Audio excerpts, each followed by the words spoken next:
இன்னைக்கு நம்ம கல்லீரல் புற்றுநோய் லிவர் கேன்சர் பற்றி பார்க்க போகிறோம். இப்போ கல்லீரல் புற்றுநோய் யார் யாருக்கெல்லாம் வருது?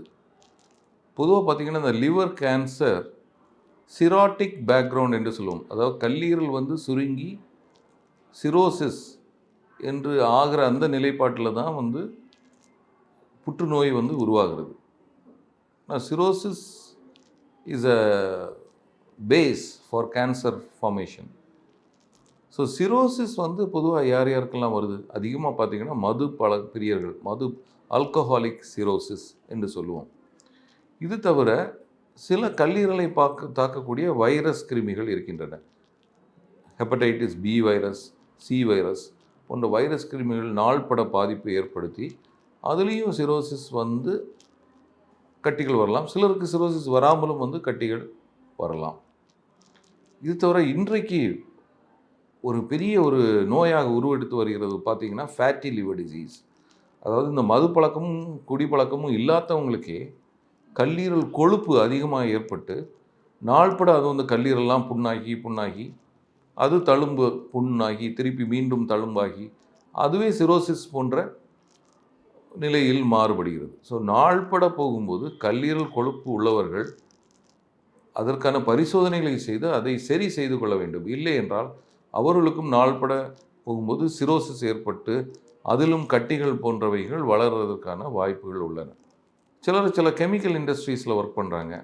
இந்த மாதிரிப்பட்டவங்க சில நச்சு பொருட்கள் அதிகமாக உணவு வழியாக அஃப்ளோடாக்சின் போன்ற நச்சு பொருட்கள் அதிகமாக உட்கொள்கிறாங்க. அந்த மாதிரி இருக்கிறவங்களுக்கும் இந்த கட்டிகள் ஏற்படலாம்.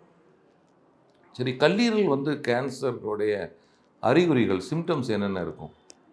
பொதுவாக யூஸ்வலாக ஒரு வேக் சிம்டமாக தான் இருக்கும். கல்லீரல் கட்டி வர்றதுனால ஒரு டல் பெயின் ஏற்படலாம் ரைட் சைடில். அவங்களுக்கு பசியின்மை இருக்கலாம். அப்புறம் இந்த சிரோசிஸுடைய மற்ற அறிகுறிகள் அவர்களுக்கு காணப்படலாம். இந்த வயிற்றில் நீர் கட்டுதல், வயிறு வீக்கமாக தோன்றுதல். சிலருக்கு அந்த நோய் கொஞ்சம் அட்வான்ஸ் ஆகிடுச்சுன்னா மஞ்சள் காமாலை ஏற்படுறது, பசியின்மை, மூச்சு திணறல். ஸோ இந்த மாதிரிப்பட்ட அறிகுறிகள் கல்லீரல் புற்றுநோய்கள்னால் ஏற்படலாம். ஸோ கல்லீரல் புற்றுநோயை நம்ம எப்படி கண்டுபிடிக்கிறது? என்னென்ன டெஸ்ட்டுகள் பண்ணி அதை டயக்னோஸ் பண்ணலாம் அப்படின்னு பார்த்திங்கன்னா, நார்மலாக பொதுவாக காமனாக எல்லோரும் பண்ணுறது அல்ட்ராசவுண்ட் ஸ்கேன். அதில் ஒரு கட்டி இருக்கும். பட் அதோடைய தன்மை தெளிவாக அதில் தெரியாது. ஆனால் இன்றைக்கு ட்ரைஃபேசிக் சிடி அப்படின்னு ஒன்று இருக்கிறது. ட்ரைஃபேசிக் லிவர் புரோட்டோகால் என்று சொல்லுவோம். ஸோ அந்த சிடி ஸ்கேனில் அந்த கான்ட்ராஸ்ட் கொடுத்து அது பர்டிகுலர் டைமிங்கில் நம்ம கரெக்டாக எடுக்கும்போது அந்த கட்டிகளுடைய நிலைப்பாடு நமக்கு கிளியராக தெரியுது. அது உடைய என்ஹான்ஸ்மெண்ட் இதெல்லாம் வச்சு நம்ம கரெக்டாக அதை இது கேன்சர் கட்டியா, நார்மல் கட்டியா அப்படிங்கிறத கிளியராக நம்ம டயக்னோஸ் பண்ணிடலாம்.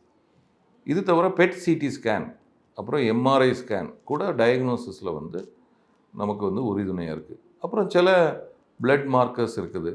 ஸோ இன்றைக்கி ஆல்ஃபா ஃபீட்டோ புரோட்டீன், அப்புறம் பிவ்கா என்ற மார்க்கர் இருக்குது. அப்புறம் சில ஜீன் ஸ்டடீஸ் அதர்.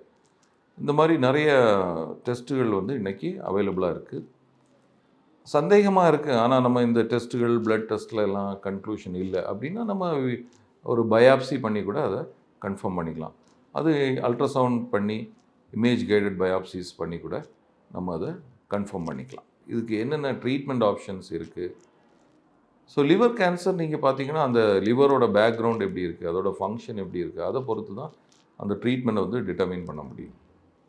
இப்போ லிவர் நார்மல் லிவரா, சிரோட்டிக் லிவரா, சிரோசிஸ்னால் பாதிப்பு ஏற்பட்டிருக்கா? இப்போ சாதா லிவர்னால் பரவாயில்ல, நம்ம ஒரு 60-70% வரைக்கும் லிவரை நம்ம எடுத்து மாற்றிடலாம். ஏன்னா லிவருக்கு ஒரு அபூர்வமான ஒரு தன்மை உண்டு. அது ரீஜென்ரேட்டிவ் அண்ட் ரீஃபார்மிங் கெப்பாசிட்டி ஒரு excellent reforming and regenerative capacity இருக்குது. ஸோ நார்மலாக நமக்கு ஆடிக்வேட் லிவர் ஃபங்க்ஷன் ஒரு 3 to 4 வீக்ஸ்லேயே it can regenerate to the required liver volume. அந்த அளவுக்கு உள்ள கெப்பாசிட்டி லிவருக்கு இருக்குது. ஸோ ஒரு 60-70% லிவர் வரைக்கும் நம்ம நார்மல் இண்டிவிஜுவலுக்கு எடுக்கலாம். அதே இது நீங்கள் ஒரு சிராட்டிக் லிவர் ஆகும்போது அந்த அளவு நம்ம எடுக்க முடியாது. ஏன்னா அது ரிமனன்ட் லிவர், அந்த எஃப்எல்ஆர் என்று சொல்லுவோம், ஃபியூச்சர் லிவர் ரெமனன்ட் வந்து தேவையான ஃபங்க்ஷன் வந்து இருக்காது. ஸோ நிறைய வால்யூம் ஆஃப் ஆர்கன் நம்ம வந்து மீதி இருந்தால்தான் நம்ம அந்த அறுவை சிகிச்சைகளை செய்ய இயலும். ஸோ இந்த பேக்ரவுண்டில் அதர் ஃபங்க்ஷன்ஸ், அதோட லிவரோட ஃபங்க்ஷன் எப்படி இருக்குது, இப்போ சின்ன கட்டிகளாக இருக்குதுன்னா அதை லிவர் டிரான்ஸ்பிளான்ட் வழியாக லிவரையே டோட்டலாக எடுத்து ரீப்ளேஸ் பண்ணி கூட ட்ரீட்மெண்ட் பண்ணலாம். அப்புறம் கீமோதெராப்பி, ரேடியோதெராப்பி வழியாக பண்ணலாம். சிலருக்கு வந்து அந்த தேவையான லிவர் அளவு வந்து இல்லை, அப்போ அதை பெருசாக்குறதுக்கு சில ட்ரீட்மெண்ட் ஆப்ஷன்ஸ் இருக்குது. ஆல்ப்ஸ் என்று சொல்லுவோம். அதாவது அதனுடைய இரத்த நாளத்தை நம்ம வந்து மாடுலேட் பண்ணி, பிளட் ஃப்ளோவை மாடுலேட் பண்ணி, அதை நம்ம திருப்பி வந்து விடக்கூடிய அந்த லிவரோட சைஸை வந்து ஏற்கனவே நம்ம இன்க்ரீஸ் பண்ணி அதோட ஃபங்க்ஷனை இன்க்ரீஸ் பண்ணிவிட்டு அதுக்கப்புறம் திருப்பி போய் அந்த லிவர் டியூமரை நம்ம ரிமூவ் பண்ணலாம். ஸோ இந்த மாதிரி நவீன ட்ரீட்மெண்ட் ஆப்ஷன்ஸ் எல்லாம் வந்து இன்றைக்கு அவைலபிளாக இருக்குது.